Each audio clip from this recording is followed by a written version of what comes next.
What's going on, everybody? This is the Built for War podcast. I am your host, Austin Trotter, accompanied by my co-host, Mr. Michael Musick. What's up, Strength Freaks? And, of course, like we always say, if you're watching the YouTube video, you'll notice there's a We third have a guest. here in the studio with us Yes. today, Mr. Andrew Morrison.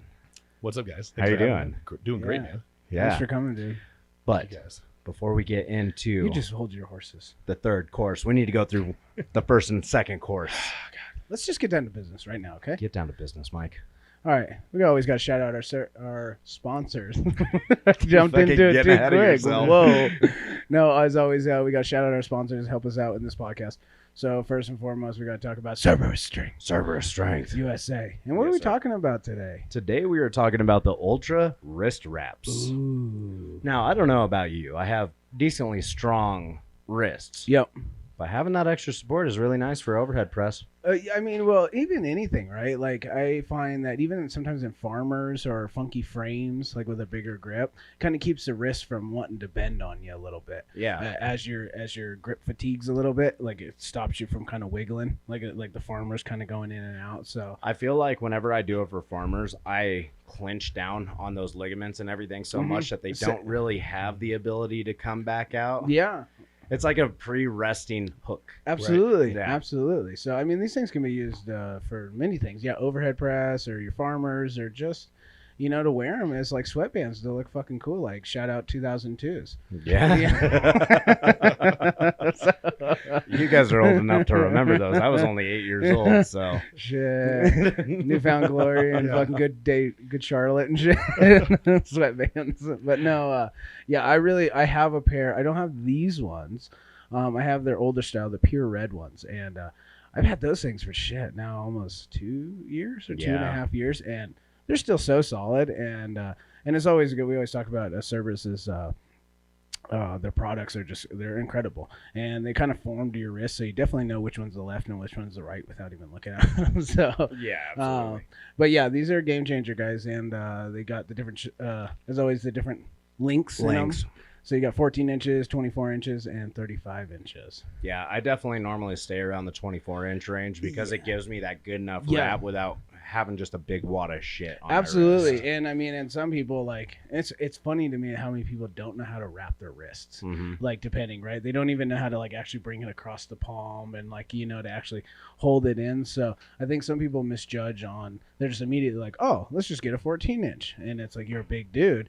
It's like, that doesn't even, like, that maybe wraps your wrist once. Yeah. It's not even enough. So, Like, see, even right here, it is kind of funny because see, yeah, that's he's not even wearing it correctly. that's not as high as it should be. No. But Well, and To the each length his own. too can also, depending on the event, like I don't want them super thick for axle because I need my True. wrist to spend. a True. little bit. yeah, But on like circus, I don't want my wrist to move at all. Exactly. And so the longer works way better on things like you just have circus. such a different you have more opportunity, right? So Yeah. I do agree with that.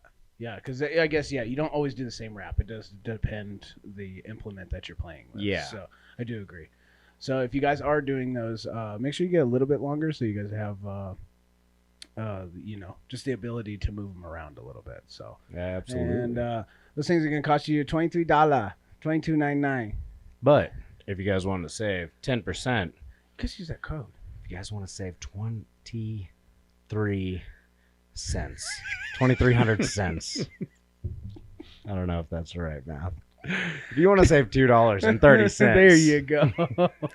Use that code B4 War. before war, they'll And, save you 10% at checkout. Yeah, and if you guys buy two, guess what? Then you get layaway. I was Layaway. talking about this fucking layaway. That afterpay that's layaway, That's baby. right. So, no, as always, you guys check out Cerberus Strength and get these wrist wraps. Yeah.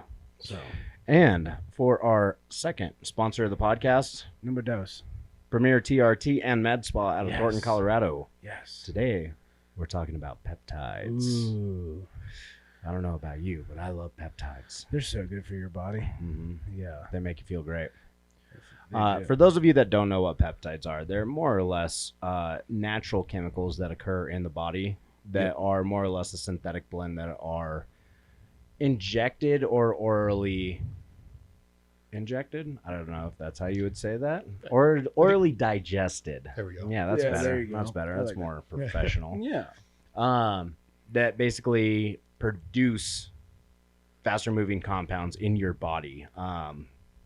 I love them. I've been on peptide therapy now for the last 2 years. Yep. And my recovery is a lot faster. I feel a lot younger, even though I'm only 28.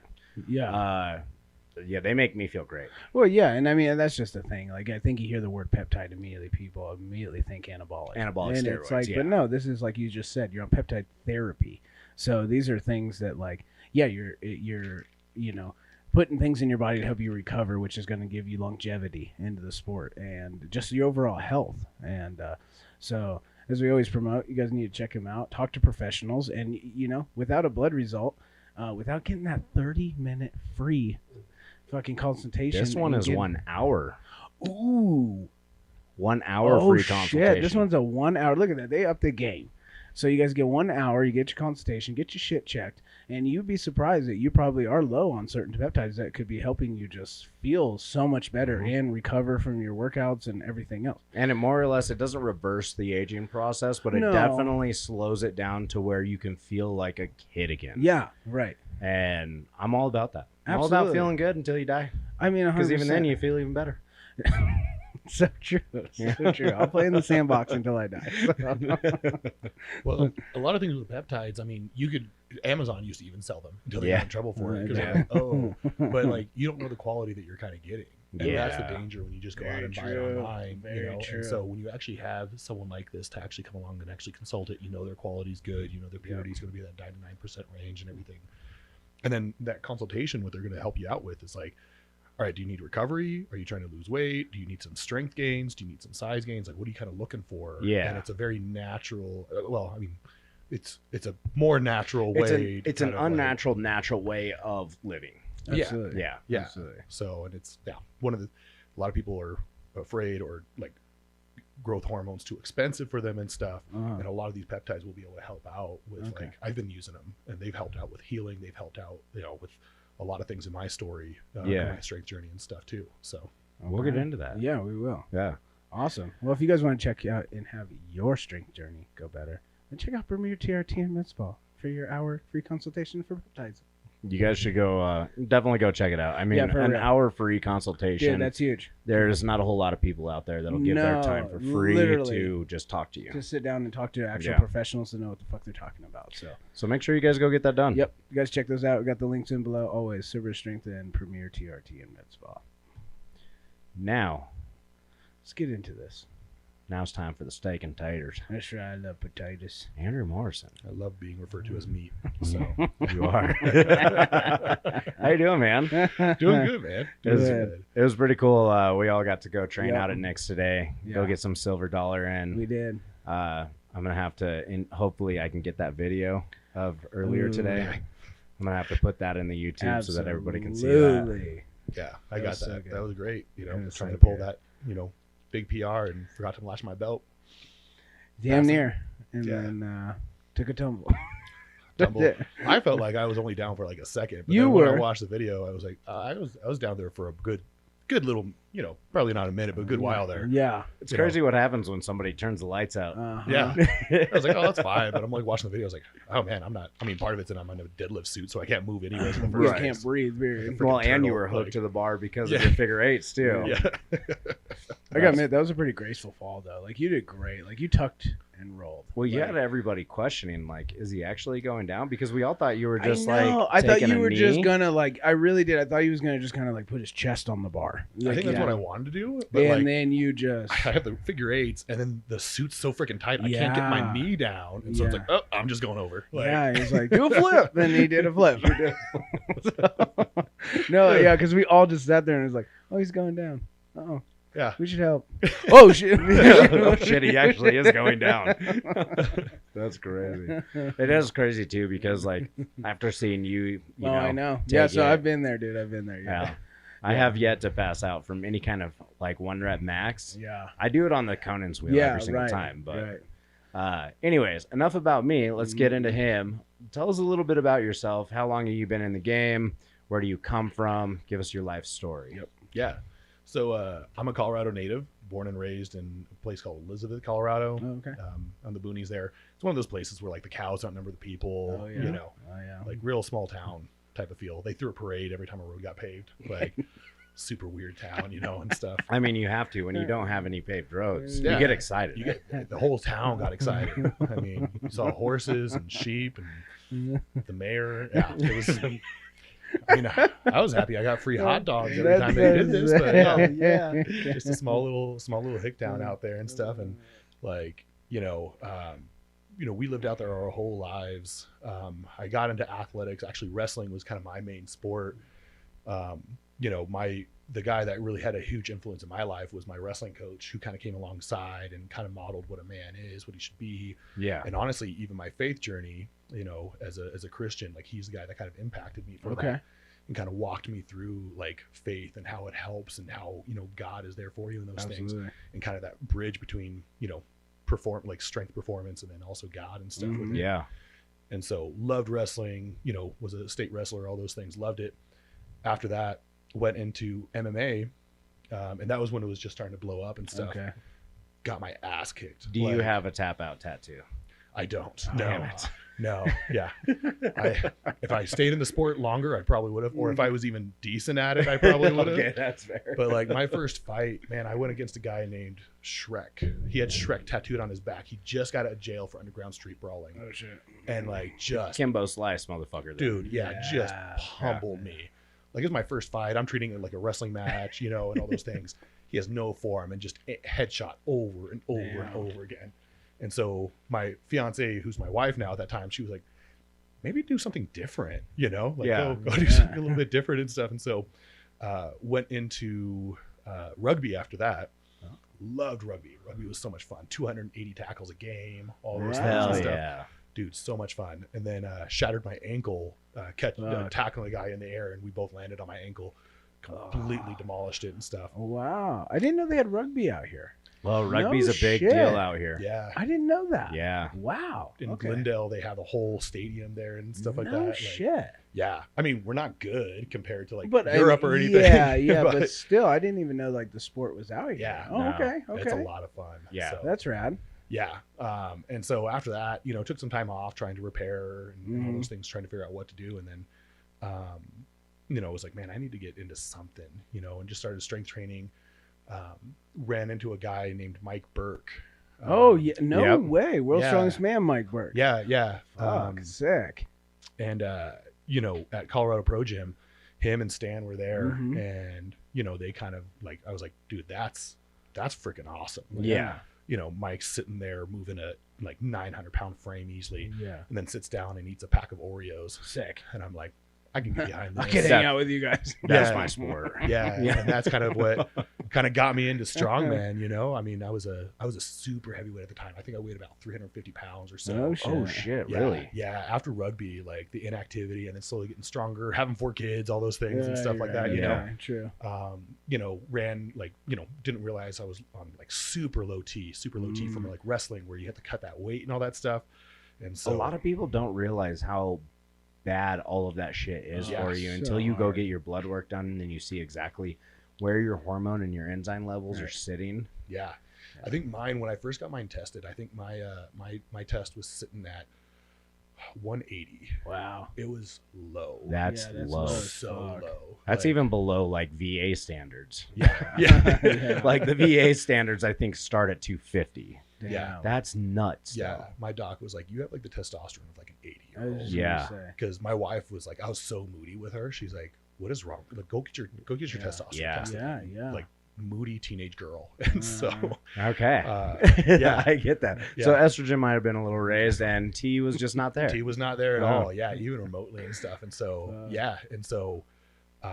you know, that kind of helped, like, you know, after getting on testosterone therapy, Absolutely. helped the weight and the strength and all Yeah, that stuff yeah. coming back and stuff. But yeah, got up to about 350 pounds, man. And Damn. like, yeah, it was not good and all that stuff. And so competed for a couple of years. Didn't What? do great. I was gonna say it doesn't look like you're 350 pounds No. anymore. No, yeah. So I competed for about 3 years or so. This was back in 2015, 16 or so. Was when I Okay. first started competing. you know, and when you're 350 pounds, you know, I'm only 6 foot. Like, I'm not going to do amazing against these super heavies and stuff. Yeah. And so I remember I qualified for nationals in 2018 or 2019 for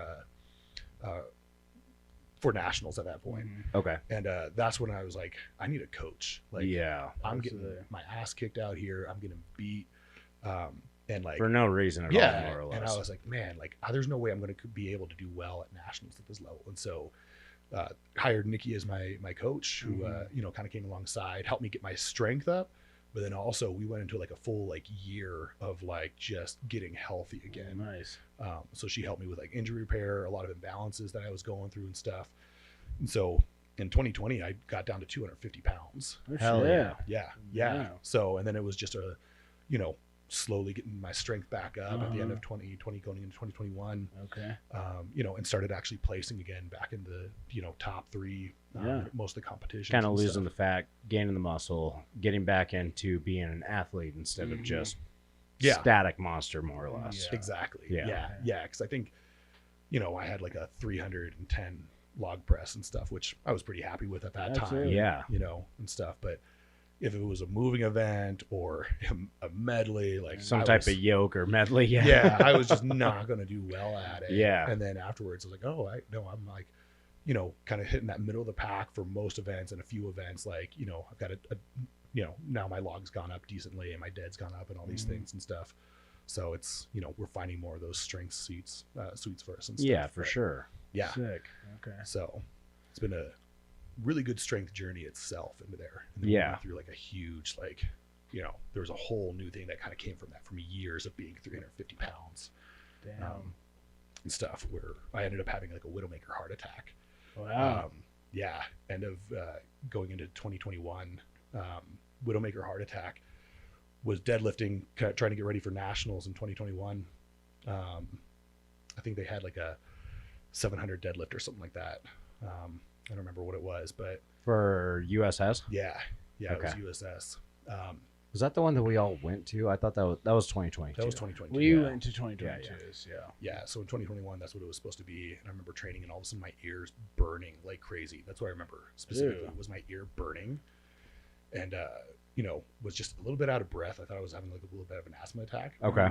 And took an inhaler and all that stuff. I was like, man, I just not feeling It's not good. doing it. And then like laying down on the ground, and my wife's like, she comes home and she's like, what are you doing? I was like, I don't feel good. And she put a smartwatch on me, and she saw my heart rate going up, down, up, like super high and then super low, super high.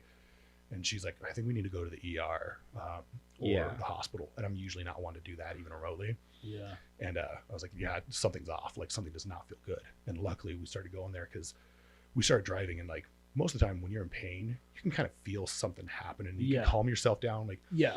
You can chill. you know, do the breathing techniques and all those things. And I was trying to do that. And like all of a sudden I felt my body shutting down. Oh, shit. And I was like, oh. Okay. And I turned to my wife. I was like, honey, I love you. I'm not going to make it. You Like, need to put your foot on that fucking gas pedal.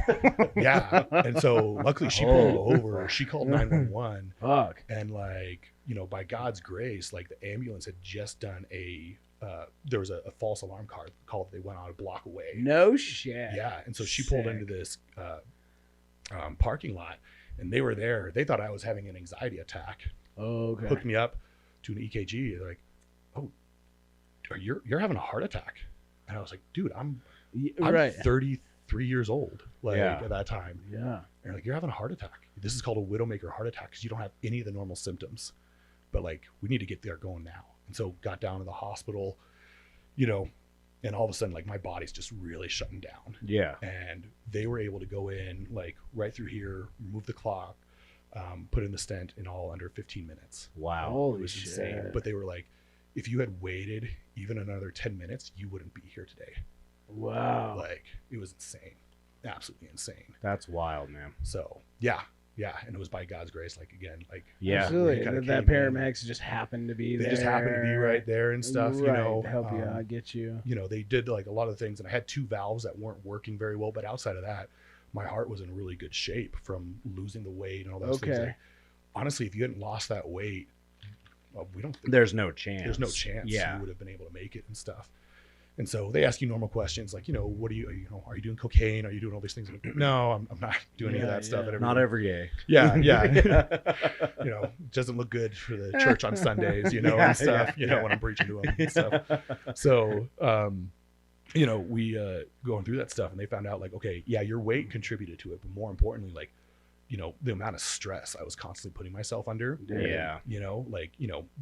A pastor, doing that just bivocationally, not getting paid, working full time, 4 kids. I was wrapping up my degree in school and all that stuff. So I was getting like, 4 hours of sleep, maybe a night and stuff. Yeah. So, I mean, your head had a lot to do with how it affected the rest of your body type of deal then. Exactly. Yeah. I don't think we understand like those stress hormones and when your body's under constant stress like that. Cortisol is a real fucking thing. It's so real. Yeah. Yeah. And it elevated, my HDL, LDL, all that stuff was just all messed up and everything.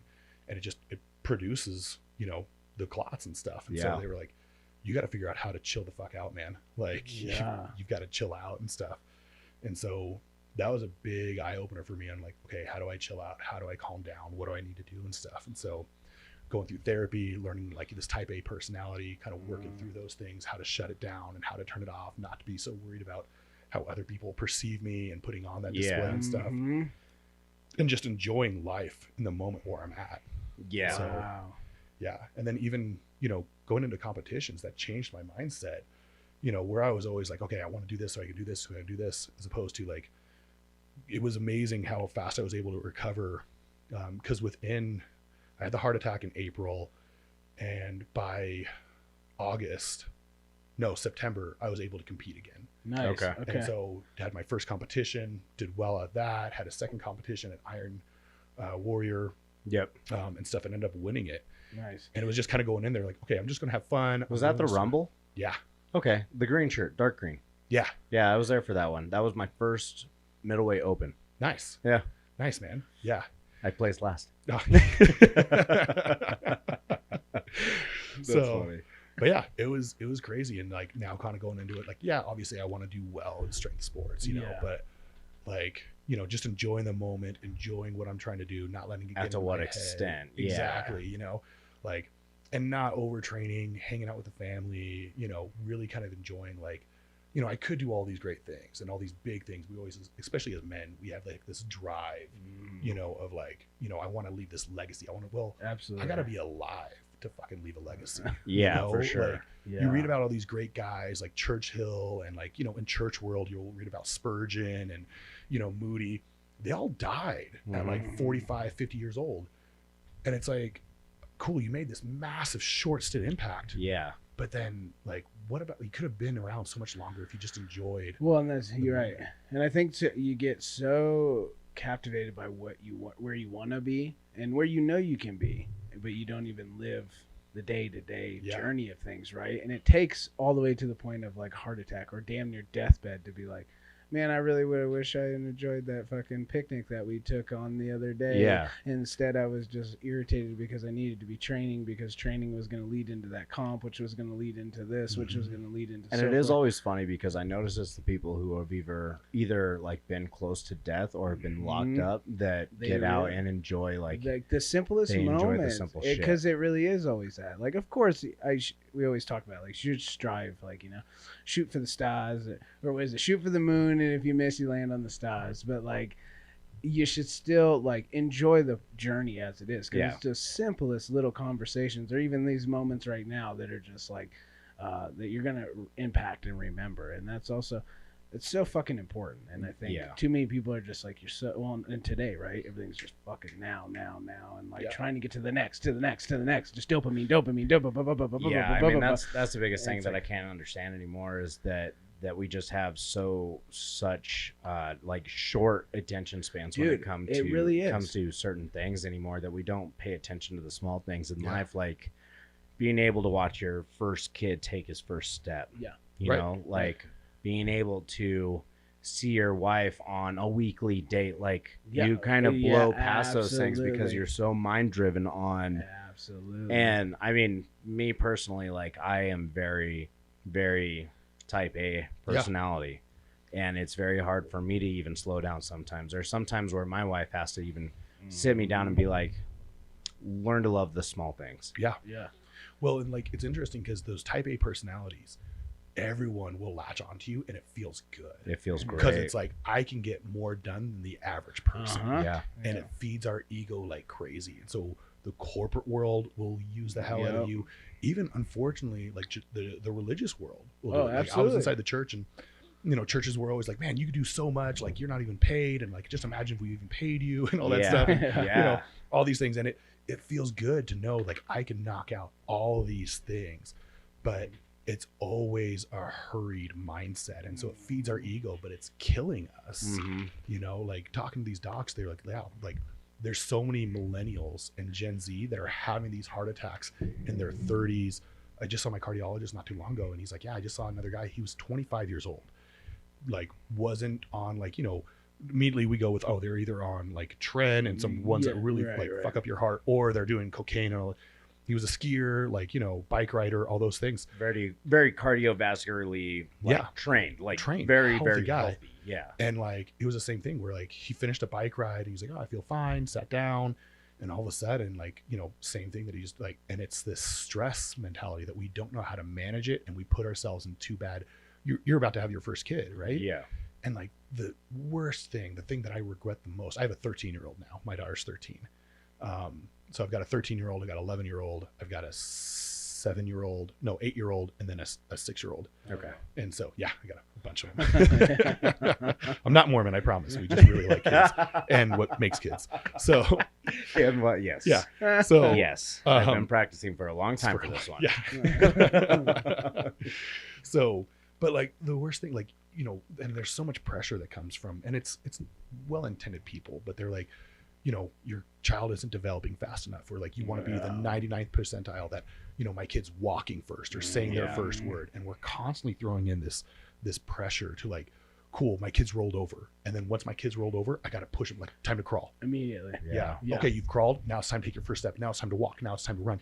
And we're never enjoying those little moments with our kids. Yeah. Like, I did kind of notice that because at our first ultrasound, our baby was in the 69th percentile. Nice, right? Nice. And then on our last ultrasound, after we spent a day in the hospital because my wife had hypertension, like he was in the 50th percentile. Like I felt like shit because I was like, you're telling me my baby's going to come out small? Right. Like I'm already like starting to get it. And I had to realize I had to pull myself back because it was just like, he's still alive. Like just be fucking happy. Be grateful. Just he's be fucking alive. happy. Like yeah. But at the same time, I was just like, I can't. I get irritated at some of that kind of shit sometimes, and I know that's exactly what you were just talking about. It's just like those certain things as having a type A where you definitely just lose track of the process because you want to be on top of everything all the time. Always. It's never like when we started our church in Commerce City. Like that was the team that my team, like, luckily I've surrounded myself with a good group of people who like, they hold me accountable and they tell me I'm stupid a lot. That's great. That's good. Yeah. That is fantastic. So really great is. for my Yeah, ego. it really is. Yeah. And so they'll tell me, like, when we first started our church, I'm like, okay, so we're going to do this. Then we're going to do this. And then we're like, hey, how about we get like just a few people that just love Jesus first. Right. Like, and then, we can talk, like, we don't need to do all these things. And cause it's always driving to the next thing and never appreciating the biggest weakness, like the biggest poison that Americans are consuming right now that I'm convinced is hurry. I think hurry is just poisoning Americans. It really like is. crazy. Our phones do a really good job at They it. do a fabulous job. Yeah. And it just poisons us because we're in such a hurried state and we're never moseying, Right. like never just kind of enjoying it and stuff. So Sorry, that was the charger. I don't think it picks up on this, but Okay. now we can definitely hear each other a lot better. Yeah, I completely understand because there is just so many times where, it is kind of one of those things where if you don't slow down, you're going to slow down forever. Right. Man, But that's tough. It is. And I feel like it's finding a balance because as human nature, I mean, it's no different with the simplest things, driving in a car or anything. Everybody seems to be one or the other. So you're either just like so fucking freaked, hurry, and then you're like, hey man, You need to slow down and enjoy anything. So instead of just being hurry, hurry, then you turn into like slothfulness and you just sit around and fucking do nothing and you never like, you know what I'm saying? So Yeah, it's you're like either finding a the balance. Like human nature doesn't seem to have no. a balance. Yeah, you're definitely either the white Like, collar, dude, CEO, or you're the hippie living out of the van. 100% right. Yeah. And you'll usually marry the opposite person of that. And stuff. Oh boy, yeah. I mean, literally, like you either are doing 100 or you're doing fucking 15 under the speed limit. It's like nobody can just cruise like a nice 80 miles an hour. Just chill. Just chill, bro. You're gonna get there. You're a little ahead of the curve. I mean, so yeah, I do 100% agree with that. And that is a massive problem that you see, and it's just getting worse. You know? And that is with the technology and everything. And that I do feel that a lot of times. A very creative mindset, as we all are. You want to create and build, and keep striving for new, and you should always do that. But what do you lose sight of what the hell it is you're even trying to fucking create, because you're just always moving to the next and moving to the next and moving to the next. You can't even enjoy the ride. Wins, the small wins. Exactly. It's the simplest fucking things that's like you're doing. You know what I mean? So, and that's just going back. It's a second.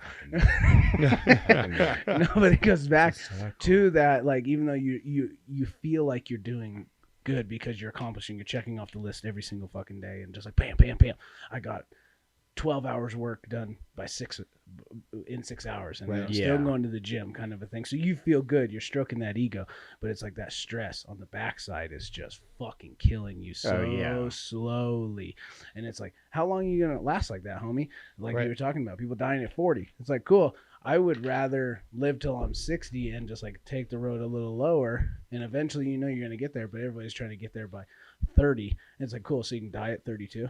Like, it's like you didn't even fucking leave a legacy for a year, and we live in a century of like, cool, you were cool for like 3 months, and then now nobody knows your fucking name, and you didn't even leave anything. So. Well, even then, like, I want people to know my name. Yeah, it's like they're not like, it doesn't look at what we've done to like George Washington or like people who we know their name, and now it's like, it's like freaking Spider-Man, like where it's like, oh, now you're a villain and all those things, dude. And it's like, you can leave a legacy, but like it doesn't matter, for all these people who don't know you. Yeah. But what impacts is like, man, what do you do with like your family, with your kids, your community, stuff, your community? Yeah. We've become so like, one of the dangers of social media is that we've always been tribal people. We have our small tribe, and we can care for that tribe really well. Well, now I got access to the whole freaking world. Yeah. And like, I'm hearing about like, the war in Ukraine, and I feel bad, and like, and I'm bringing on all this other pressure on myself, and I can't care for my own specific tribe. The people in my community, who we can actually impact right here and now. When I was dying, like the thing I was praying to God, I was like, God, like my kids need me. Don't take me yet. Like, I want to see my daughter get married. I want to see my son get married. Like that's what, like, I wasn't thinking about like, man, I want to be able to help these people, or I want to be able to, really work this far up in the chain. And we always hear that stuff, but literally that was like, no, my tribe needs me. My people need me, and that's who I want to be there for. And it's letting go of this. I want to have this impact on all these other people. And it's like, who are the people? This is what my mentor always taught me, was like, what are you doing to impact eternity? Right? You could impact the world right now. You could impact thousands of lives, or you could completely transform 10 people's lives. They're going down a path. They're going down this. And guess what? No one else is going to know your name. No one else is going to know who they are or what they've done. But the people who you change will talk about you and scream your name for the rest of their life. And hopefully my goal is that I am forgotten. Like, I don't necessarily need to be remembered. No, I get you. But I want people to be able to see, like, the things that I pass on to them, of character, integrity, faith, hope, things that, true community and friendship that people don't know how to do anymore. They take that, own it as themselves, and pass it to the next. That's what I want to see. Like, you can, like, and it's really hard because the type A wants, like, we want our legacy. We want that. But it's like, let it go. Like these other strongmen, like, I don't need to be your coach, when you're a new guy coming into the gym and all that stuff. I'll just pass on 2 or 3 things that might be helpful to you. And you don't need to remember that I gave you that credit. Absolutely. Right. Absolutely. But like that technique or the work, or like, again, hopefully I can build a good relationship with you and we can impact something more important than just your muscles. We can impact the soul. Well, and that's the thing that I try and push, because I'm obviously a coach now, personal trainer. I'm taking more of the coach mentality over than personal trainer, because the body is great. Yes. We can morph the body into whatever the fuck we want very easily. However, if it's not for the lifestyle coaching and changing the mindset, the body will go right back to what it was. All right. And this is what I talk about with my clients, is like, what you do when I'm not there is going to change your life a lot more than what I do when I'm there. I will teach you the ways, but we need to teach you the ways of how to implement it while I'm not there. Yeah. And that goes into more of the leaving a personal legacy instead of a worldwide legacy. Absolutely. Yeah. And I mean, it backfolds, right? Like, everybody just gets so stuck on the physical thing. So it's like, backtrack it. You want to change a physical? Well, you must take many mental steps before you change a physical step. Yeah. And then why are you doing it? To change mental. So then that goes into your spiritualness. So it's like, that's your morals. That's your everything. So it's just like, start at the soul. Start with the mind. Well, and that impacts the body. And I think like, that was the biggest thing too. It's a one thing, which is like you were saying, it turns into a whole life coach, not just like a coach. Not just I'm just your trainer. The trainer. And I've noticed here, and of course I've been talking about it on Instagram here for the last almost 4 days now. Yeah. I've been tracking the 12-step program for addiction. Yep. That's a great just lifestyle mentality, because not all of us suffer from addiction, but we all have our vices. Yeah. And there's so many different things that we go through on a daily basis a long time ago didn't realize having a higher power was much better than me. Like having my faith, believing in God. Like, obviously I'm not a pastor. Yeah. That is not something that intrigues me. However, accepting that kind of faith and going through and making sure that I'm not doing this for me has made me a much stronger adult. Oh, yeah, absolutely. I love that. Especially with having the kid on the way, especially with building my community. I realize that it's not about me. Yeah. And even though I am very type A, and I am very, not an asshole, but I'm very straightforward with what I say. Yeah. I realize that it is not about the people I affect. It's about the people that I can lead and help proceed to where I can build other leaders to grow more leaders, to grow a better community, all the way leading down, more or less. Yeah. I think that's such a key concept, honestly, man, for, when you're talking about like, faith and a higher power. And I think people view it as sometimes a crutch.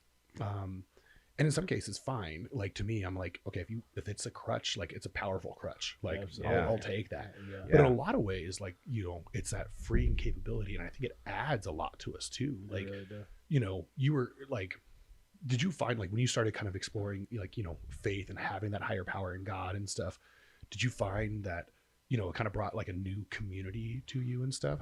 Absolutely. Because when I more or less found God, it was when I was in jail. Yeah. I never really had any kind of more or less moral backbone to me until I saw everybody at one table with a bunch of Bibles, and I was like, yeah, sure, I'll sit down, because what else do I have to do? Right. Yeah. And it was at that moment where I kind of realized, like, faith is what leads you. Your actions is what makes you take the steps.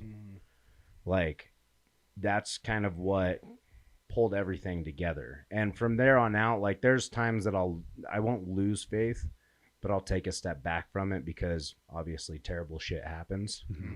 And it's very hard to stay deep into faith when you are learning, real bad shit.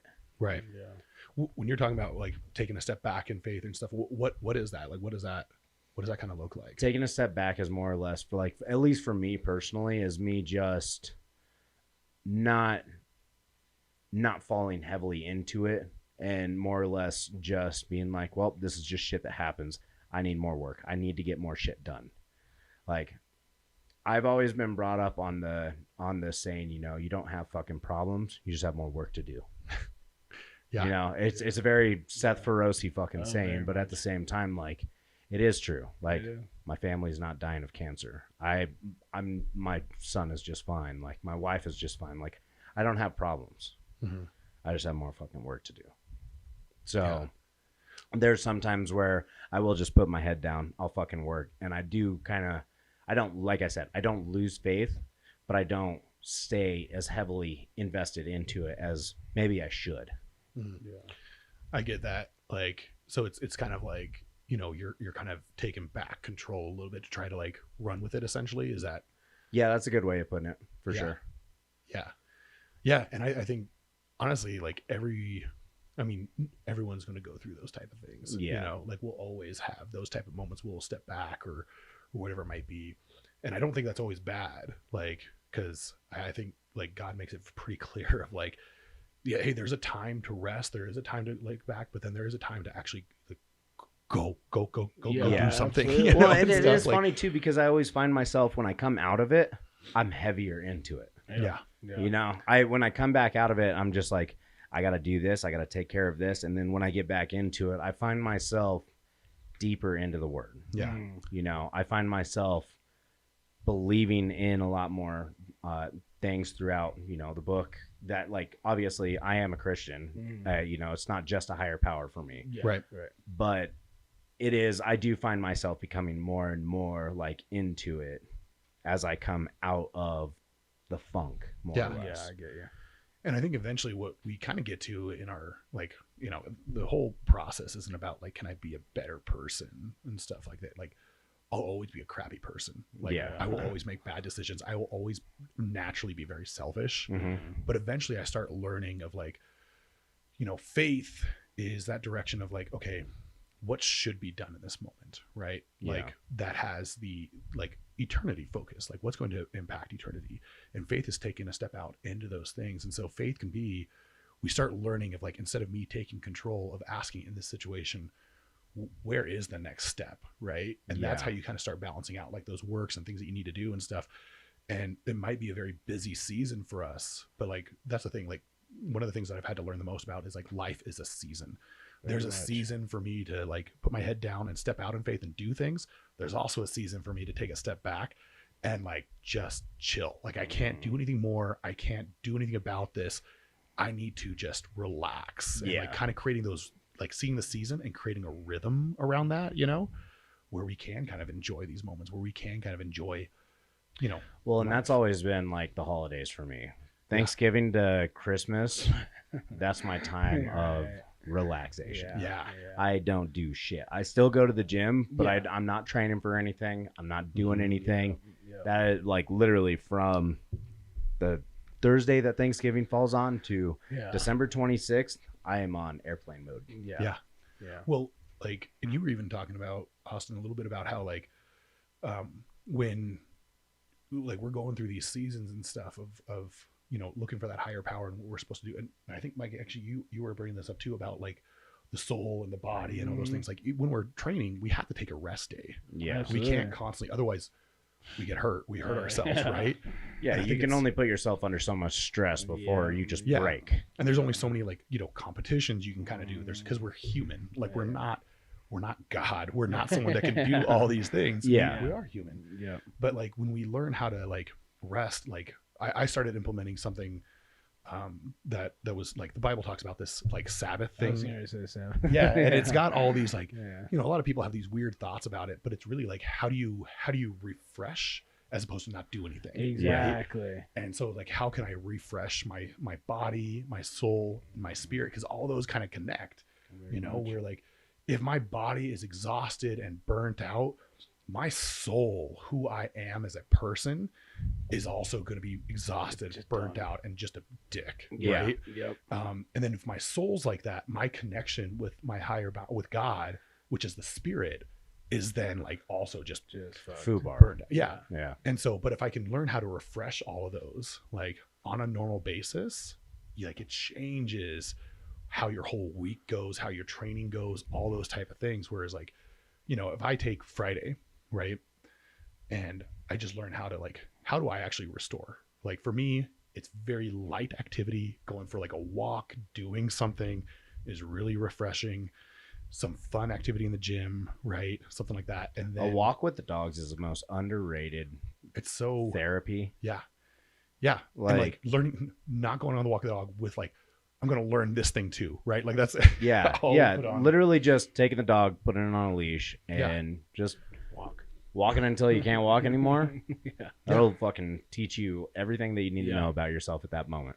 Yeah. That's true. Because you have nothing to do but just sit there and relax. Maybe think about some shit, but that's it. Yeah. And it's clearing the mind. It's like Oh, and restoring that's that. just it, right? And taking that 5 seconds to know, like, hey, guess what? I'll be fine if I don't have my phone in my pocket for 10 Right. fucking Yeah. minutes. Or because if not, then you're just, all right, come on, hurry the fuck up. Yeah. Like, let's go. So, We had a basset hound, and man, those dogs don't know the meaning of hurry. And so taking him for a walk was like one of the most challenging things in the world to me, because he wants to smell everything. He wants to, I'm like, dude, I got to get this mile done in 19 minutes. Otherwise I'm falling behind on my pace. Dog didn't care. And it was teaching that moseying, which was actually really, and it was crazy how much this like slowing down on even a weekly basis just helped change like my physical body, my heart rate, my cholesterol, all those type of things changed from just on a weekly basis. Like the rest of the week, I'm going to work hard. I'm going to do all these things. There's other rhythms that I kind of put in where I was like, I'm going to hang out with my wife. We call it 15 on the couch. And it's not like, what we're thinking 15 on the couch is. It's just literally just sitting down, hanging out and talking. Yeah. So, but like, kind of implementing those things where it's like, okay, I'm going to chill out. I can take these 15 minutes. And on a weekly basis, like it just helped the body because I'm taking care of my soul. And it helped my body just recharge and relax. Absolutely. And kind of walk through these motions. And then guess what? Training on Monday, not nearly as tough. Not nearly as brutal for me. The weights feel so much lighter. So much better. When I was just implement these things in to just chill out. Just restored everything for us. Absolutely. So what made you decide to open up a church, become a pastor, steps of life, more or less? Yeah. Man, it was a pretty long journey. But a lot of it started, like I said, with that mentor, my wrestling coach, who basically kind of took me alongside. I didn't grow up in a Christian family. I was going to ask, did you start out in a Christian family? Did you start out in a family of faith? Like, how was your more or less upbringing? Yeah. Like my mom was a really bad Catholic. Like she was not a good Catholic at all. Understand. Love her to death. I mean, she's the only reason why I had any concept of God, but terrible Catholic. Anything the priest would say, she's like, don't listen to that. That's not true. And I'm like, as a kid, I'm like sitting here, I'm like, I'm so confused. I don't understand. I don't know what to do with my hands. Like, do I stand up? Should I go into the booth and confess? I don't know. Do I put my hand up? What do I do? Do I wear my Sunday best? And my dad was, agnostic. He kind of believed in a higher power, but he didn't have any direction. And my dad, I mean, he's an awesome man now, but kind of growing up, we did not have a great relationship. He was an alcoholic, he had a lot of things. He was very distant. His dad was the absolute, my grandpa was the absolute worst. And so he was doing the best that he could. Right. But either way, you learn from what you come from. And exactly. It is hard to break. That's one thing I always preach is it's hard to break generational curses. They're very real because it's just passed on to you. Just, that's culture. How do I make sense of the world? Well, from what my parents have taught me, this is the line I need to walk. And so, we didn't have a great relationship. I didn't really know what that looked like. And so my wrestling coach one day came up to me, and he was like, on Wednesday nights, you could either do extra conditioning, because he's like, I got youth group. And so he's like, you can either do extra conditioning on Wednesday nights, or you can come with me to youth group. And as a heavyweight, I'm like, I'm going to youth group. I don't know what this thing's all about. I'm going to go to that, And it was kind of going to those things where I started hearing about, faith and grace, this concept of like, it's not about what I present to God, but like God kind of bringing that back to me and stuff. And then, he continued to invest in my life. It wasn't like I said a prayer and it was done. I did do that, but also when he saw that, he kind of, he took on this mentorship, or what, Christians call discipleship concept, where he's like, he invested into my life and showed me what it meant to be a Christian, where I'd go over to his house. He had all these acres and all these crazy projects he'd do and stuff. And I'd work for him throughout the summer, and he'd pay for my sports because I couldn't afford sports. My family couldn't afford sports and stuff. Okay. And so I'd work for him. I cost him way more than what he actually paid, because I dented his vehicle, I popped tires, I destroyed equipment to a certain degree. Yeah, exactly. Yeah. You know, and so you know, mentorship always costs. Like if you're going to mentor, if you're going to develop someone, it's going to cost you. Yeah, And so, you know, he kind of took that concept and he showed me all these things, how like a Christian responds, you know, to their wife, how a Christian should respond to their kids. And there's many times where he'd make a mistake and then he'd apologize to them, and then he'd be like, I messed up here. That was not a good example. You know, Here's how you could do this differently Yeah. if you are ever in the situation. exactly. Yeah. And like for, you know, I started this in 8th grade, and through my junior year, all the way through my senior year, just made the biggest impact on my life and completely transformed the path I was on, who I was, what I believed, all those things. And so that was kind of like, I never really felt the call to be an actual pastor, you know. I just wanted to do the same thing of what he did for me. And, you know, Yeah. that same vision of, I'm going to take what someone had passed on to me, I'm going to pass it on to others, you know. Yeah. And so eventually became a youth pastor. You know, again, I've never taken a paycheck from a church, because it just wouldn't make sense for me. Like we had our first kid when I was 20.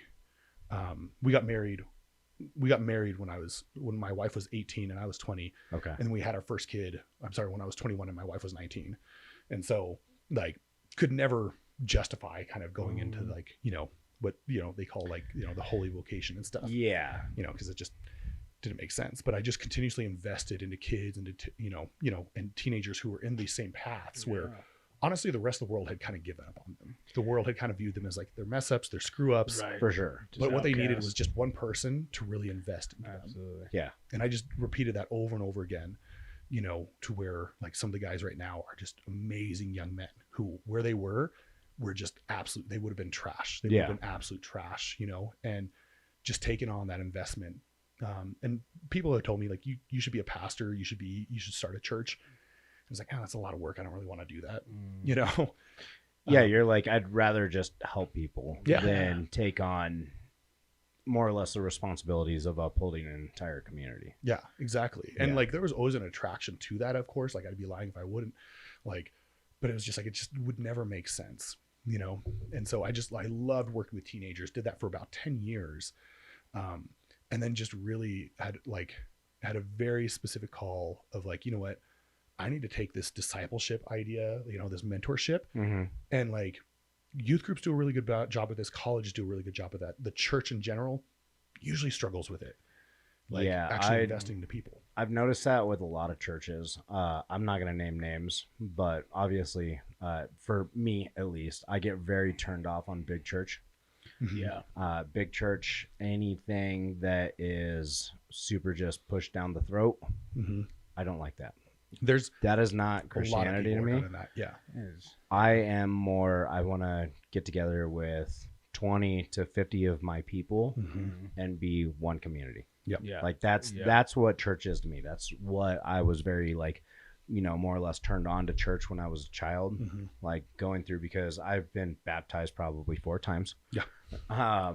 Like that's what growing up to me was the small church where you knew everybody. Yeah. You held hands, you shook hands, you knew what their family was going through. They knew what our family was going through. Like we were all a very tight knit community. And I feel like church nowadays has lost that community. There's a lot in today's age that is more, it's more commercialized. And it's more of a commercial transaction of like, hey, what's going to bring everyone in? What's going to be the most popular? Here's all the programs so that people come in. It's inviting people into this, like, you know, fortress basically. Idea. Which is fine in itself. But then like, how do you help people actually grow in their faith and like real life problems itself? Yeah. If all I'm hearing is on a Sunday a message that kind of pertains to me, but not really, but no one's actually investing in my life, the life change is going to be so minimal. Yeah. As opposed to if like, that's why if churches. anything. Yeah, exactly. Yeah. If anything, it's like, it felt good. And then there's no real life change for me. Yeah. You know, which. Because I think my main problem with those types of places is that you've got the people that will show up there hungover. Yeah. Yep. And then they'll go through that. They'll put their hand in the air. They'll be in it in the moment, and then they'll go home and do the same shit. Yeah. Absolutely. Well, and that's what's been taught is like, how do I fake it? Right. Yeah. It's all Christian. Like a lot of it has been behavioral modification. Yeah. How can I modify my behavior? My kids are in church. They can't make me look bad. My kids are like, or you smell bad, put on the, and all these different things, and there's no real vulnerability, which I think is like a lot of problems for people and how to create relationships is we don't know how to be vulnerable with other people. Which I think is the biggest part of faith in itself. Absolutely. Is being vulnerable to a higher power. Yeah. Like, I mean, and that's the biggest thing. And like, that's why we're there for each other. Like, yeah. We all suck. We just might suck at different things, Right. So it's like, right. why are we putting on this front? Like I have it all together, or like my kids are perfect. Absolutely. Like the biggest struggle, like, I've made it very clear to my church and to people of like, my kids are going to screw up. Yeah. Because they're kids. Yeah. Right. Yeah. And I'm not going to make them try to change who they are at my church because they're the pastor's kids. Yeah. That doesn't matter. My title doesn't mean anything. And I think that's a lot of the church scandals. It's because people have put the title up there and stuff. And it's like, they put the leader on the pedestal so that way that they sit at a higher power when really they're just like pastor, like everybody. I'm just like, you're just just like person. me, Like, just like they're him. just a Like we're person. all the same people. Yeah. You just speak the word more. Yeah. I just have a different calling. Yes. Right. I have a Yeah. calling to help navigate and kind of bring people together. But you like, Austin, you guys all have a specific purpose Yeah. coming together with that. And right now churches have turned a lot into listening to the most talented people do something, whether it's worship or a message or the super awkward, like, poems and stuff like that, as opposed to like, what can the general population, and so we kind of put that together in our church structure of like, we're going to come together, we're going to meet as a church. We're pretty small. But one of the things we really focus on is I'll only teach for about maybe 15, 30 minutes at the max. Okay. Kind of giving a general direction. And then we do these things called table talks where each table talks through the message because you each have like something to bring, something to offer and questions, all these different things. And like we've had people come in with, it doesn't matter where you're at, but we can talk through this together, right? If you're struggling with addiction or figure it out as a community. Exactly. Yeah. And like we all, or like you might have some really cool things to kind of say or really powerful. We have this old lady named Rue in our church. She's directly from China. She was there during during this crazy war with the Great Wall and all that stuff and persecution. And like her stories that she'll tell, it's like, man, if all I did was talk the whole, I'd never get to hear these amazing stories of faith this woman has. Yeah. That encourages and changes me. Or down to like, I've got one of the kids that we kind of adopted him when he was 17. He was on the streets, got thrown into jail and everything. And, he's always been taught that he's not going to be anybody, that he's not going to have that. But now seeing him kind of transform and change, man, he's got some real gifts and real wisdom to kind of bring into the group at a very young age that those of us who are older need to hear of like, oh yeah, I didn't think about that. I didn't think how that would impact these things. Because I know that no matter what position I'll ever be in, I'll always be the one that can learn some more shit. And I feel like the people we always should be as a pastor, especially like, I don't think it should be put on that pedestal because you are just one of us, and there's so many different people out there that we can learn so many different life lessons from. Yeah. Because everybody lives their own path. Yeah. Well, one of the most dangerous things, honestly, in a lot of this is where, okay, pastor does the hospital visit, pastor does these, pastor. And so it's like, oh, we think because we're paying someone, they should go do all these things. But it's like, man, if I go visit someone in the hospital, just because I have the title pastor doesn't mean anything. Whereas opposed to like, man, Austin, if it's someone dude, you go talk to him. You go pray. You can do that. Yeah. I can teach you. Yeah. But like, you go do that. I don't have to be the one to do that. And that impacts that person's life so much more. Well, and it shouldn't be like that because it puts you in an uncomfortable situation if some random person comes in to say, like, if I am in the hospital, some random person comes in, like a random chaplain or something like that comes in and starts praying on my bed. I think it's game over right there. Right. You know what I mean? Like, well, this is it. I'm done. But if, say, Mike comes in and, sits at the bedside and we say a prayer together, gives you hope, gives you faith. It gives you that power to get through whatever you're going through. And it also brings a sense of like belonging if it's someone I know. Yeah. Like, you know, Mike, if you go and visit Austin, if he's in the hospital or something like that, as opposed to like sending this pastor, it's like, cool, thanks for the prayer, man. But it's like, you go and visit, you go and like help the family get a meal, you go and do those things. It's coming back into the community based situation. Yeah. And like what struggle is like people like, I can't do that for everyone. I'm like, no, you don't have to. You have a silo, you have a group of people that you truly care about that you can, I mean, like Strongman is a silo for me. Yes. Like I can talk and care for those people in that silo in Colorado, in like, you know, kind of like the Denver area. For sure. You know, I can't really do that farther out, and that's okay. Someone else can do that, right? Absolutely. Like we have some people that are huge into D&D and stuff, and it's like, if I go talk to them, I'm just this big meathead, right? And it's like, it doesn't mean anything. Whereas opposed to that group that actually plays D&D, there's a common ground, it's their silo. You go do this. I don't have to be the one. And it creates genuine community. And instead of everyone trying to come in and trying to find common ground inside of this church, and they're like, yeah, this one is really in it, I'm going to go to this other church over here now and all that stuff. Now it's like, hey, we'll come together. But then the main goal is you go out. You go out into your community. You change someone's lives. Even if it's just 5 people, which everyone has at least 5 people you can impact. You are the best person of faith, the best Christian, the best someone has in some of their darkest moments. And if we don't learn how to create true vulnerability and true care for people, so many people are going to continue to die lonely. And we don't have to. You're 100% right. I think there's no better way of putting that down, because it is one thing that I've learned here in the last couple of months is it's not about me and what I can get done. It's about the lives that I can affect to where they can go and affect other lives. It all starts in your community.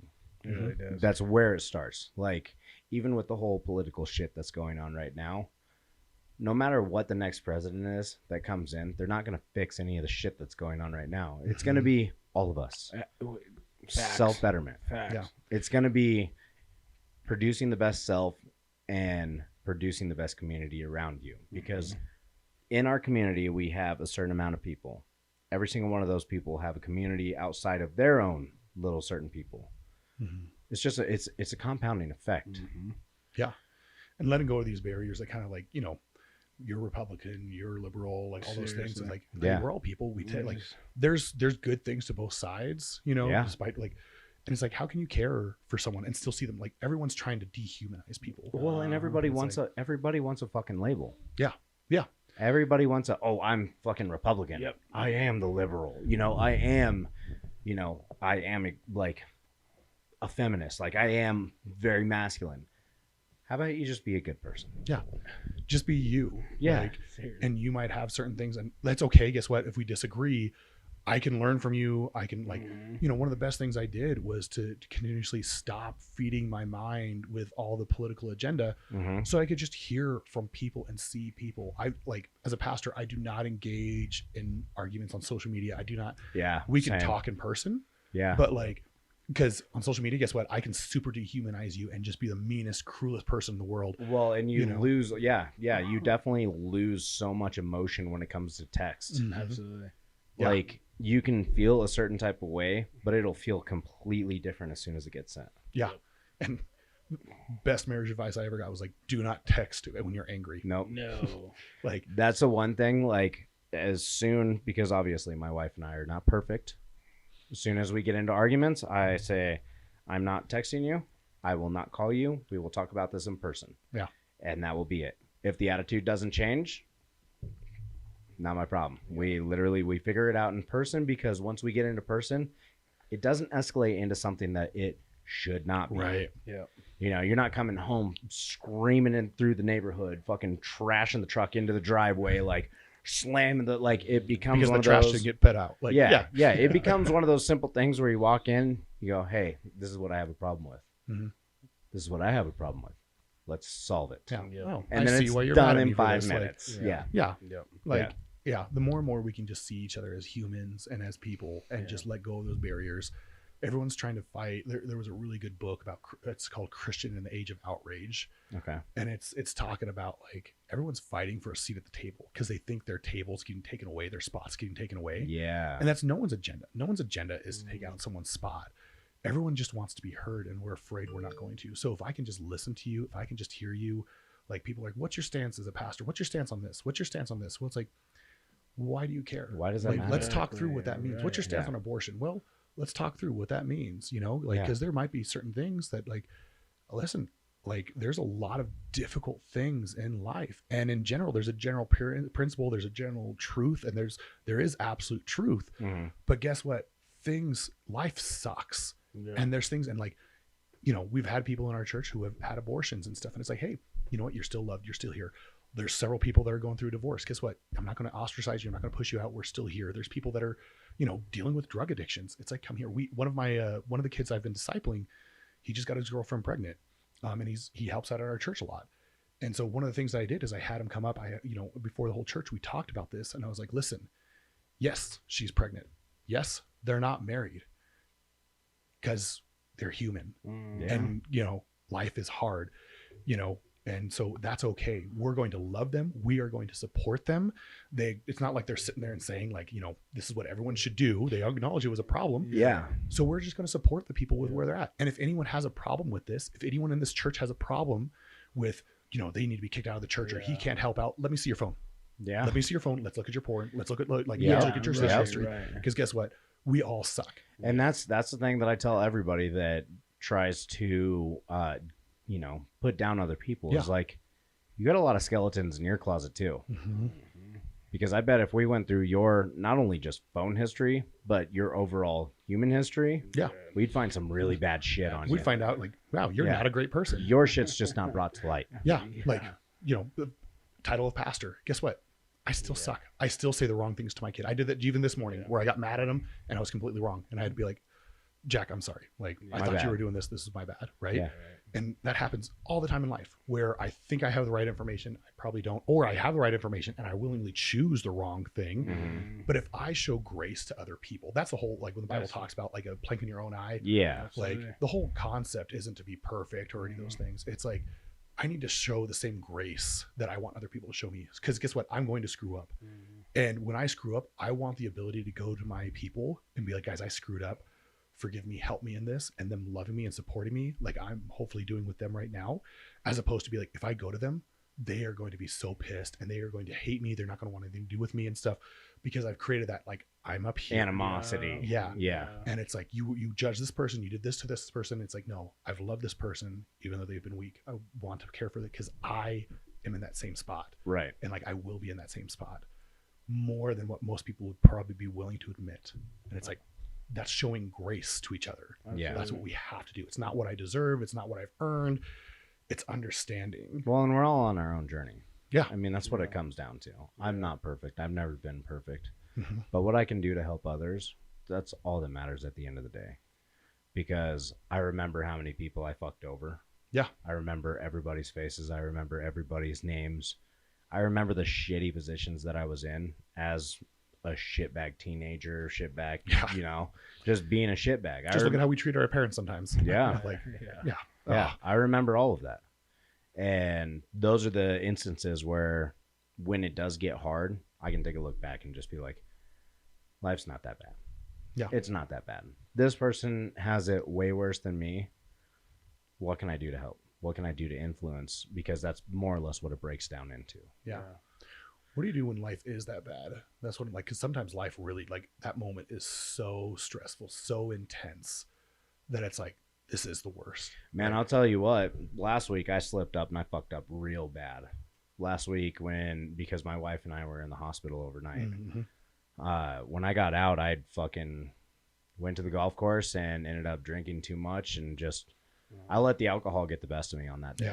Yeah. And I was just very weak. I was in a very bad spot and just got very because becoming a father has been a new thing for me. Yeah.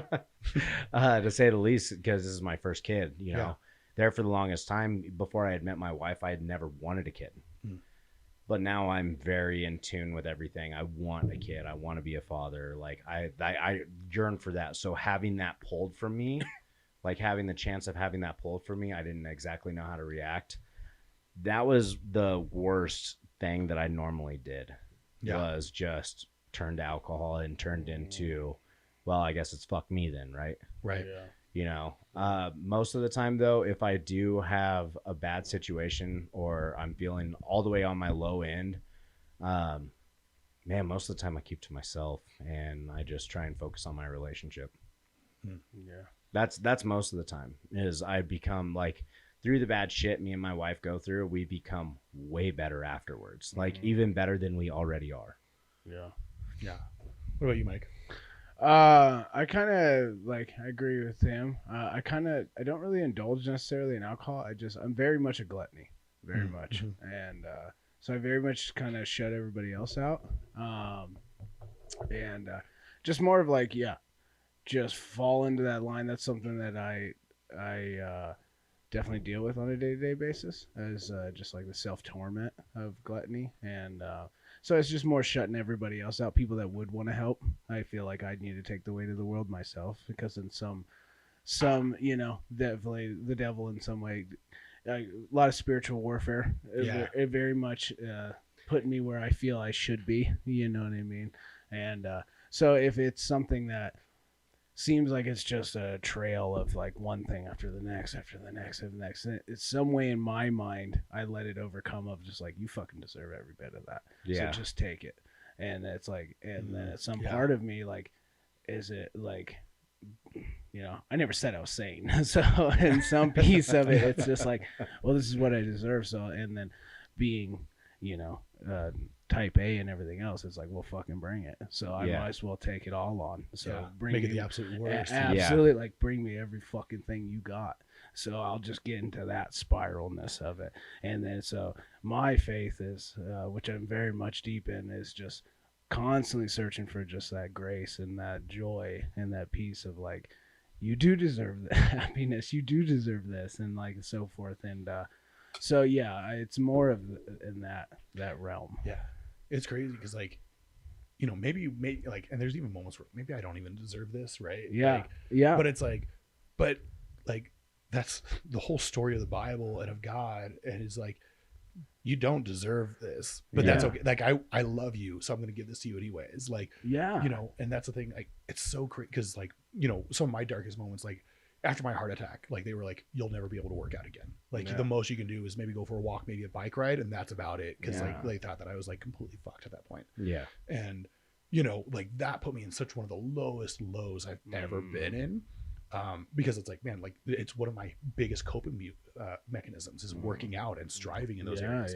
And I didn't know how to slow down either. They're telling me like, if I don't slow down, you're going to die. Yeah. And like, the reality is after you have your first heart attack, years of your life already taken off. So I know I'm going to die younger anyways. And I'm like, dude, this like sucks. Like this really sucks.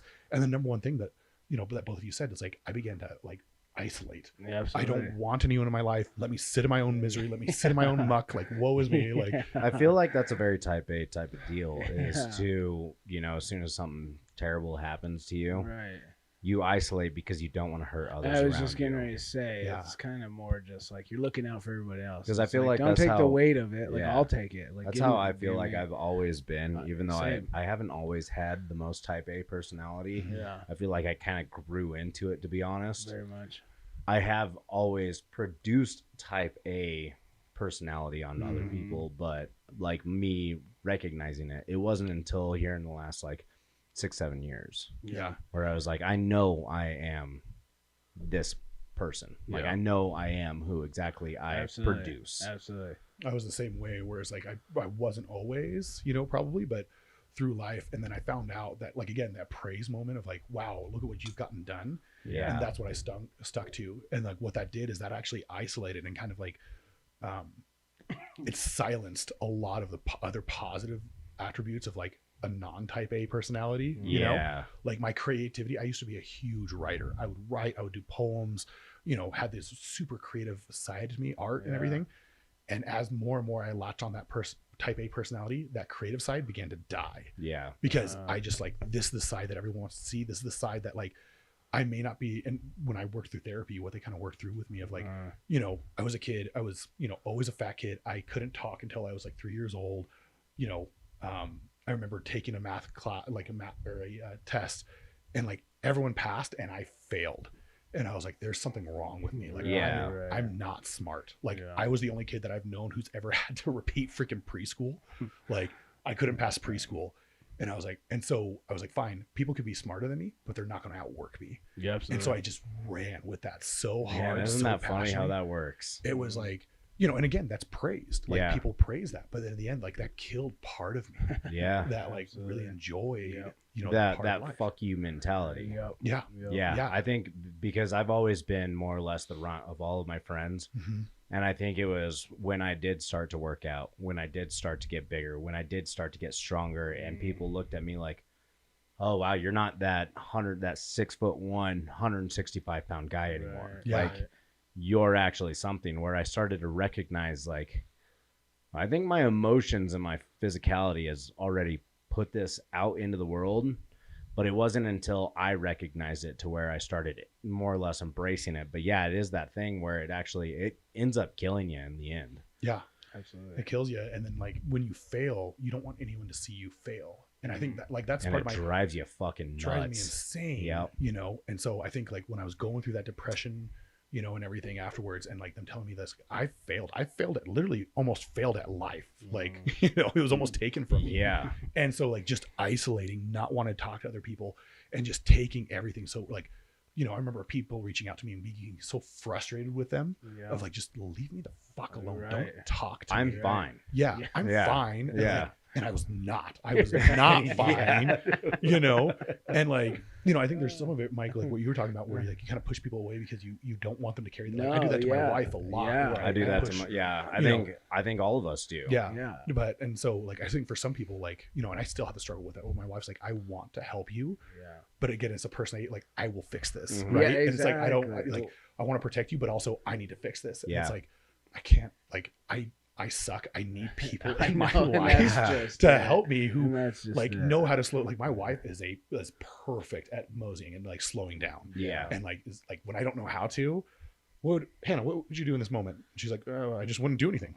Oh, okay. All right, cool. Like I'm gonna try my best to do that then. Yeah. But I know my wife is the same way, because she'll be like her job is very high stress. Mm-hmm. Yeah. She's a police officer. Now she's in dispatch because she's not a cop right now. Yeah. Or she is a cop. She's just pregnant. Yeah. And, her job is super high stress. So she'll just go on and on and on and on about it. Like, oh, I arrested this person because of this, and this, and this, and this. How was your day? It was good. Yeah, it was good. Oh, what'd you do? Worked. Very solid one-word answers. Yeah. Even if it was a tough day. It's after hearing that, you're not going to tell them anything. Yeah. I don't like, my shit's not that bad. Yeah. My shit's not that bad. Yeah. I was just like, I'll do the corporate world stuff and I'm a sales manager outside of this and stuff, and so like with all the shit chaos with the economy right now. And we went through that with my last company. Kind of shit, where like they laid off half our team and then rehired us and then laid us on all this crazy shit. Chaos. And like, as we're going through that, like, my wife's like trying to be there for me, but I'm like, you've been dealing with these kids all day, like these 4 hooligan monsters, and stuff. And she helps out on a board and everything for a nonprofit. And like, I'm like, I don't want to put more pressure on you, but at the same time, it's me being pretty prideful of like, I can handle this, and when I push other people away and get pissed off at them in those darkest moments, that pity party, it's me still being prideful of like, I don't want you to see how much of a mess I am when things don't go well and I can't fix it. I don't want to feel like a bitch in front of my wife. Exactly. Yeah. I know. Yeah. It took a lot, because here in the last, obviously couple of weeks, it's been very emotional roller coaster. Yeah. I mean, over the last couple of months, from losing one of my lifelong friends to my wife falling to the gender reveal to now the hypertension, it's been up, down, up, down, up, down. I've realized that I've had to open up to her more, because otherwise I'd go back into that same system of I'm fine. Yeah. And that does nothing but bad shit to my relationship. Yeah. And it's tough, because I am a type A. I like fixing shit. Yeah. Oh, absolutely. Whether it's physical, mental, or emotional, I like fixing it. Right. And there's some times where I just need to talk to her. I just need to tell her exactly how I feel. And there's times that I need to just shut up and let her tell me how I feel, or how she feels. Yeah. Absolutely. I think that as a type A personality, I think that's what a lot of men miss, is that females just like to vent. And that's just it, right? And not you trying to put your 2 cents in it to be right and fix it. Here's what you could do to fix it. And just okay, babe. Like, that was tough. Yeah. Done. Like, I don't need to say anymore. And that's it. Even though you got a whole list of things that you could Yeah. do. Like, A fucking All right, Rolodex so is in check there this shit out. You spinning. fucked up on step 1. You fucked up on step 2. Yep. Yeah, so Yeah. I do agree. Well, So- but then like our wives like will do the same thing. Well, they'll just listen Oh, to us, yeah. and rarely will they bring anything to fix it. Whoa, right. But it helps us so much It- to be just able to to get it out. get it out and Just- share it. Yeah. Well, it's just like hearing it, right? Just putting it out in the open, in the real world. You know what I mean? It's just no like different. I'm sure you've heard is like when you like instead of just reading the word, you actually speak the word. It's very much putting it in existence. Yeah. It's different effect. It's unbelievable how just like they don't need to say a fucking word, but just you letting me vent and hear it, and us being type A, like you're fixing it yourself. Yeah. You're just hearing. You're the like, word. I know You're like, the wait a minute. steps and the process, but But- tell me exactly what it is. Well, and it's like it's crazy because there's so much stuff coming out right now in psychology that talks about like the power of just naming the problem, Yeah. naming what it Yes. is, and how Yeah. much it helps, you know, to start fixing that. Because if you don't acknowledge it, if you don't say it out loud, and we don't like to do that, Yeah. but when we do it, it helps. I mean, same thing in lifting. Like I'll tell my coach, like, man, I can't get this. Why? I don't know. I don't know why. Like, fix me. Like, Yeah. tell me what to do. And Yeah. Nikki will be like, no. Like, show me the video. What do you think would happen? And when I start naming it, now all of a sudden, like, You start seeing it. And Yeah. You start yeah. Well, You yeah, know? because it's funny because even though it still circles back, Exactly. it's a circle. It's always a circle. Circles back to the whole addiction thing. The first, more or less, the first step is admitting that you have a problem. Absolutely. You can't fix a problem until you realize that you have a problem. Yeah. how this is something that I fight with people all the time on how to define addiction. Like, how have you learned of what addiction? Because immediately when we go to addiction, we go to alcohol, we go to drugs. Yeah, immediately. It's You know, always- but there's yeah. so much more we can. sh- Like, I was addicted to work. I was addicted to like, and I had to realize after therapy of like, I'm addicted to my perception of being a successful Yes. person. Yeah. Yes. And like, I had to stop. Like, Yeah. that was an addiction. Yeah. But like, how do you help? How do people figure out what an addiction is in their life? I would have to say that I think my more or less definition of an addiction is something that takes away from the rest of your life because of your own personal issues. My personal issue is, I do want to be the best. I want to be the best, and I will fucking take away everything else out of my life to be the best. Yeah. And that goes into everything, whether it's fucking Friday night axe throwing, whether it's fucking weekday working, whether it's drinking with the boys. Yeah. I want to be the fucking best. Yeah. And that takes away a lot. It takes away a lot of my emotion. It takes away a lot of my my mentality goes all into it, so I can't focus on other things around me. Right. And I think that addiction is more or less being so obsessed with something that it takes away from the rest of your life. Yeah. See, that flies in the face of so much what we hear of like when people talk about discipline's a good thing. Work ethic is a good thing. Like all these things are really good, but that flies in the face of so much what you'll hear people saying of like, I gave up everything. I do everything for this. I would I sacrificed all these. And it's like, Damn. It flies in the face with so much of what we say is good. Yeah. And so we'll demonize something, but then we'll put something up praise that is just something as that is bad just as fucking bad to our lives. Well, and what's funny is like I'm obviously not the top, 1% of the United States of earning money. Right. And I don't think I ever will be because I love my weeknights with my wife. Yeah. I know for a fact that I'm going to be, top 10 of everything that I do. But at the same time, like I love the fact that I can come home and sit on the couch and have a conversation with my wife or sit at dinner with my wife. Like we have our date nights and everything. Like that's what more or less, it's not a balance because my life is fucking chaos. But at the same time, it's enough balance for me to sit down and have a conversation with my wife, learn to love and grow a community, and have the audacity to be a man anymore because I feel like being a masculine man is just so fucking trashed anymore. Yeah. But just for me to be able to open up to my wife is me taking back from that type A a little bit and being like, let's just have a conversation. Yeah. Yeah. And even though like obviously like I'm not an alcoholic, I'm not super big into lifting so much to where it's 100% of my life. Right. Yeah. I still can pull everything back and just be like, you know what? Fuck it. Phone's going off. Yeah. Phone's going off. Like when we went snowboarding up for our guys weekend, Mm-hmm. it was, I think 5 of us guys. Yeah. Yeah. We just went up there. We snowboarded for the day, came That's back, so nice. just drank, had a good time. It was just us guys. Phones in we the just- truck. yeah. Gone. Like they didn't We even just give a shit. unleashed. Yeah. Yep. Like there was no addictions. There was no vices. It was just us guys Just- being guys. Just Yeah. chilling. And I think it's times like that where I think a lot of people forget how to actually live. Facts. We're only given this one life, and it's like, man, we've got to be able to just live and live it well. And that doesn't mean you forget everything. That doesn't mean, you've earned everything. Like you were talking about balance, and I think it's prioritization. Yeah. Like life doesn't have to be balanced in all things because it shouldn't be. I don't think it ever should. Yeah. Like, but there should be prioritization. Yeah. Like my wife is always going to get a part of me, right? And No my matter wife what. here, Yep. and when you got that kiddo, like, man, that kiddo just changes your world when like they come up and like just give you this big old hug for like no reason. It's not like I came home and they missed me. It's not that I bought them this thing. They just come up and give you this big old hug, and it's like this kid's always Satisfaction. yeah. And it's like this is life, This is impacting eternity. Only 3 things last forever. And if I'm invested in one of those 3 things, that's worth it. Fuck yeah. I got to pause real quick.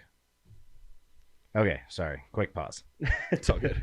But yeah, I feel like that's kind of what my life has turned into now is the whole waiting for the kid. Yeah.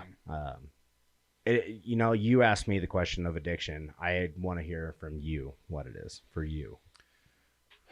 Yeah. I think for me, what becomes an addiction is a pretty similar definition, I think, where it is something that takes prioritization in your life that shouldn't be where it's at. You have a misprioritization in life where you always prioritize work over time with your wife. You always prioritize, having fun on the weekends over doing the basic responsibilities that you need to do in life, right? You have an addiction to that escape in that moment, Yeah. So like it's those type of things that I like. For me, you are and you may not be truly addicted at that point, but you're creating an addiction habit. I think I think my family had always, like, my dad was an alcoholic, and his dad was a major alcoholic, and so it was one of those lineage things. So I know there's that potentially, like, to be addicted. And so, but alcohol has never been the thing, because I like being in control, and when I'm drunk, I'm not in control. I don't like that feeling. But it was like that prioritization of like, for me, the priority was always to be like, I want to be perceived as the top. And so whatever, if I can't be the top at it, I'm not going to do it. Like that was the reason why I wouldn't do a lot of sports, because I knew I wasn't going to be good at it. So I wasn't going to touch it. Yeah. Like, I was like, nah, I don't want it. That's stupid. But it's because I can't put my arm far back to actually like throw anything, and stuff. You're not Tom Brady. Yeah, exactly. Yeah. I have no mobility in there and stuff, And so if I didn't see that I had the potential to be great at it, I wouldn't even do it. But like, that's where it became like an addiction to me, where it's like, I could move up in the corporate world pretty fast. I could put on like all these amazing things at church and do this amazing thing, and people would see me as successful in this. Yeah. And that fed an addiction to me, and it wasn't, I thought I was being disciplined. Like, I'm disciplined in all these different things, but I wasn't. I was putting things on the wrong priority that didn't really matter. Yeah, absolutely. Well, and I feel like discipline is kind of construed sometimes, because discipline can be several different things. It can be, how disciplined are you in your work life, of where you know that you need to get, say 5 certain tasks done every single day to make sure that you're progressing in your work life. What are you doing at home? Yeah. Are you staying disciplined in helping your wife cook or clean?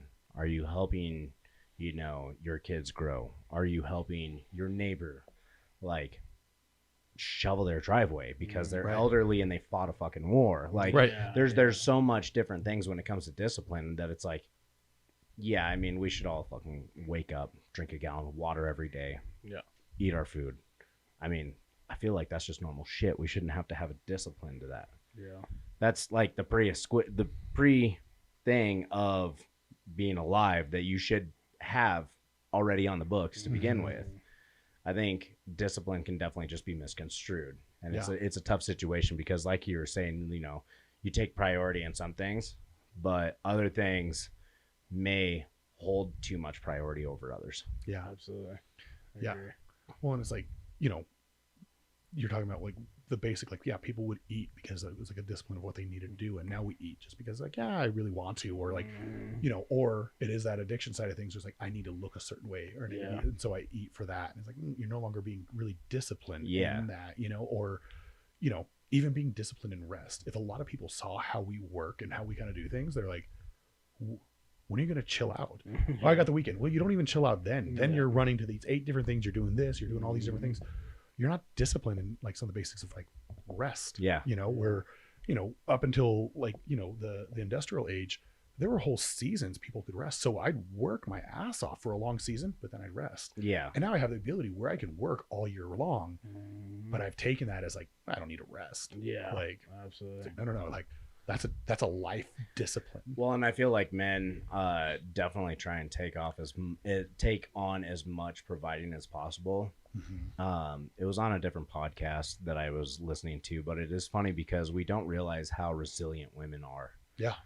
As we went into World War II, all of us men went and fought World War II as the women stayed behind and made the steel, made the tanks, made the firearms, made the ammunition.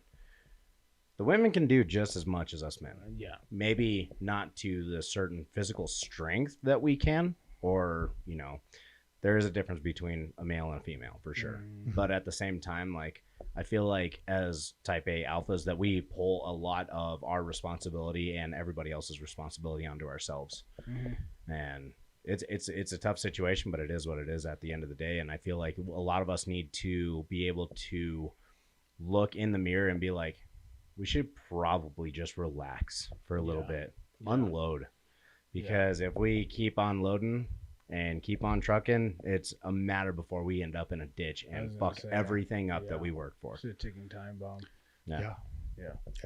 And maybe it won't mess up everything we've put together. Like our business might still be doing great. Yeah. But What about that home life? Yeah, exactly. Like this family that like as a kid I always wanted is now completely gone. Absolutely. You know, and like my kids, you know, doing drugs and all these things, and like because I wasn't there for him, or he wants nothing to do with me. Yeah. When I'm old and I'm retired and like I don't have anyone to hang out with, I want to be able to hang out with my kids. Like, Oh, absolutely. you know, just to kind of be there and like, you know, just sit in my rocking chair and hear their stories and, you know, tell them the 10th story of me, you know, passing out on a deadlift and stuff like that. You know, and they're like, yeah, Dad, Having we know. the video proof. Yeah. Like, oh, here, it was on this thing called Instagram. Check you know? this thing out. Yeah. Take a look at this, Sonny. And it was like yeah. Oh, man. Well, we're into this thing a fucking hour and 30 already. Nice. I can't believe that we've been talking this long. Yeah. Last podcast we went on this long was another hour and a half long, and that was Mr. Stewart. Sunday Paper himself. One thing we always like to ask all of our guests that we have on is we have a question. All right. Do you rather love to win or hate to lose? This is actually what I ask people when I interview them for my company. Really? Okay. Yeah. I was like, do you love to win or do you hate to lose? Okay. For me, I love to win. And the reason why I choose that one over hate to lose is because I can learn how to find the wins in small things, right? I may not have won this competition, but I won in the fact that I like went all out when I was injured, or that usually this is an absolute shit event for me and I actually did okay. I didn't place dead last in it, you know? Yep. And so that goes with everything of like, I love to find a win in life and that optimism that I can kind of find of like, man, today sucked, but what's a win in today? What's a win that I found? You know, man, my kids are just little shitheads today. Like, but they did say this, you know, they were respectful in this. That's a win. They did tell me they love me. Yeah, exactly. You know, and so it's always finding those little wins in life that like, you know, so I'm always going to look for a win and I love to find those wins. Yeah. Okay. I like that. I like that. Where can the people find you? You on Instagram? Yep. Yeah, I'm on Instagram. I'm on Facebook, TikTok, all those things. A Servant Morrison is what you'll usually find. I'm gonna spell that out for people just Yeah, real quick. ASERVANTMORRISON. Okay. And you'll find me. It's usually lifting something on there. Yeah. You'll get a mixture of workout videos and faith stuff, because those are two things that, They go hand in hand. Absolutely. yeah, Reunion Church is the church. If you're in the Okay. Commerce City area and like some of this stuff is kind of resonating with you, like Mhm. would love for you guys to stop by and for us to have a conversation and everything Absolutely. like that. It's like I said, just very small, practical type of things if you're looking to kind of explore faith or Yeah. get back into those things and stuff. Absolutely. I love that. I do too. It's been great having you on, man. Yeah, thank you Yeah, very much. thanks, man. dude. This was really cool. I really enjoyed this conversation. Yeah, I think it this was really good. It was very therapeutical for me. I It was. appreciate it. Awesome. Yeah, I didn't really speak much, but that's one of the things that I've been doing is I'm kind of one of those guys that like you almost speak before you listen. You know what I mean? But just taking a moment to I just want to listen. I just want to hear. I just want to learn. So yeah, that was really good. So yeah. Awesome. Well, thanks, guys. As for us, thank you. if you want to find me on the gram, it's Yep. going to be Trotter the Trainer. Try the trainer. I'm Trotter the Trainer. basically off of Facebook now, unless you Yeah. catch me on my personal. If you catch me on my personal, you already know me. So Yep.